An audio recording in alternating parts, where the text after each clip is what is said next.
Otep à tous, bien-aimés frères et sœurs, le Nigeria.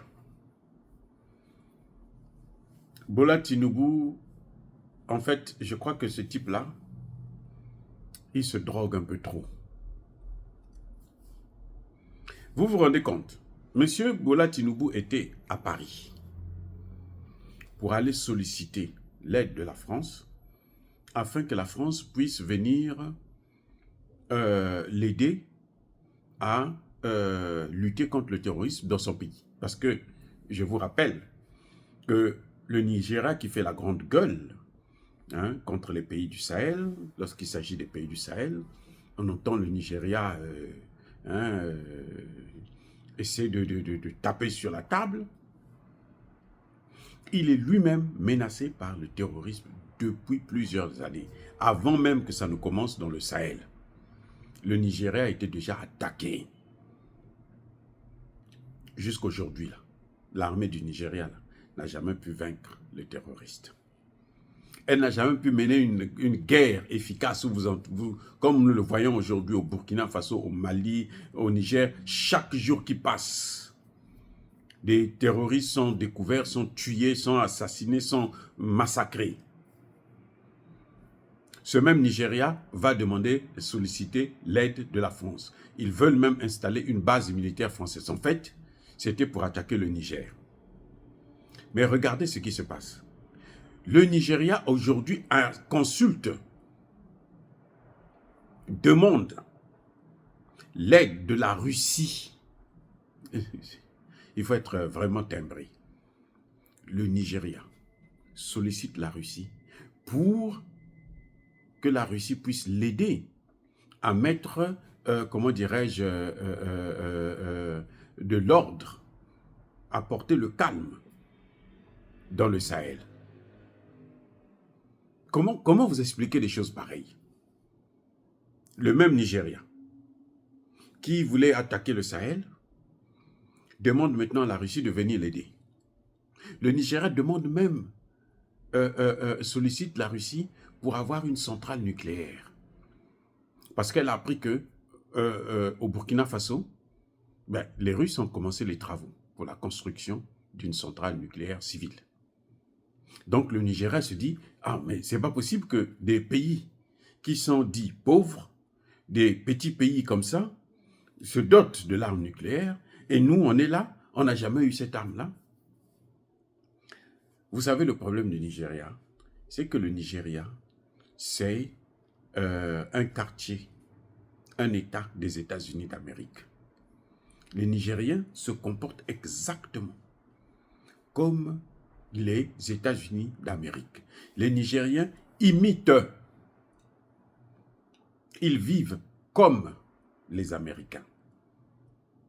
C'est-à-dire que vous avez des richards, des gens qui sont très très riches, et vous avez aussi des gens qui sont très très pauvres, qui vivent dans la pauvreté la plus absolue. Voilà le Nigeria. Mais maintenant qu'ils voient que les pays du Sahel sont en train de s'organiser, le Burkina Faso, les travaux de la centrale nucléaire ont commencé. Le Mali, ça devrait commencer aussi incessamment. Le Niger devrait suivre aussi. Et maintenant, qu'est-ce qui se passe? Le Nigeria se dit, moi aussi j'ai besoin de ça. Mais on va voir où est-ce que le Nigeria va avoir l'uranium. Puisque l'uranium, c'est au Niger. Le Burkina Faso n'a pas besoin de problème, puisque l'uranium, c'est au Niger. Mais le Nigeria aura des problèmes. Parce que Tiani ne va pas les laisser. Et puis la construction de l'AES impose un certain nombre d'accords avec un certain pays, un nombre de pays. C'est-à-dire que les pays de l'AES ne pourront pas, à terme, aller négocier avec des pays qui sont ennemis de l'AES ou d'un pays membre de l'AES. Non, ça ne se passera plus comme ça. Ça, c'est une évidence. Donc, en fait, c'est la jalousie primaire. Le Niger pouvait avoir l'arme, comment vous appelez ça, une centrale nucléaire depuis très longtemps. Le Nigeria qui a accusé la Russie de puissance étrangère qui influence ces pays, aujourd'hui, c'est le Nigeria maintenant qui demande à la Russie de venir l'aider. Mais pourquoi elle n'a pas demandé à la France de lui construire une centrale nucléaire? Vous savez pourquoi? Parce que, la France ne veut pas. La France ne peut pas le faire en Afrique, parce qu'elle sait, en le faisant en Afrique, elle est en train de donner la technologie à l'Afrique. Et si l'Afrique a cette technologie, l'Afrique n'aura plus besoin d'elle. Ça, c'est 1. 2, la France, si elle veut construire une centrale nucléaire, ne serait-ce que civile, au Nigeria, eh ben, ça va coûter 10 fois plus cher que ce que les Russes font. Et ce ne sera pas aussi meilleur que celle des Russes, parce que les Russes sont les grands dans ce domaine. Donc, M. Tinubu, il a des problèmes.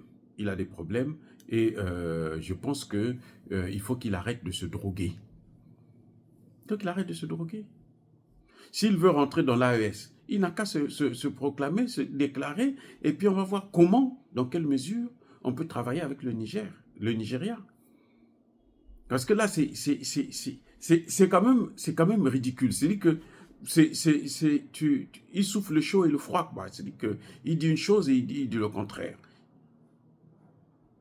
Il était contre ces pays de l'AES parce que ces pays-là voulaient leur autonomie. Maintenant, lui aussi, il a besoin de l'aide du partenaire essentiel, privilégié de ces pays de l'AES. Vous vous rendez compte? Mais ça, c'est de l'hypocrisie. Ou bien peut-être qu'il se dit, il va voler la technologie des Russes pour donner aux Français. Mais les Russes ne sont pas aussi bêtes que ça. Les Russes comprennent bien la géopolitique.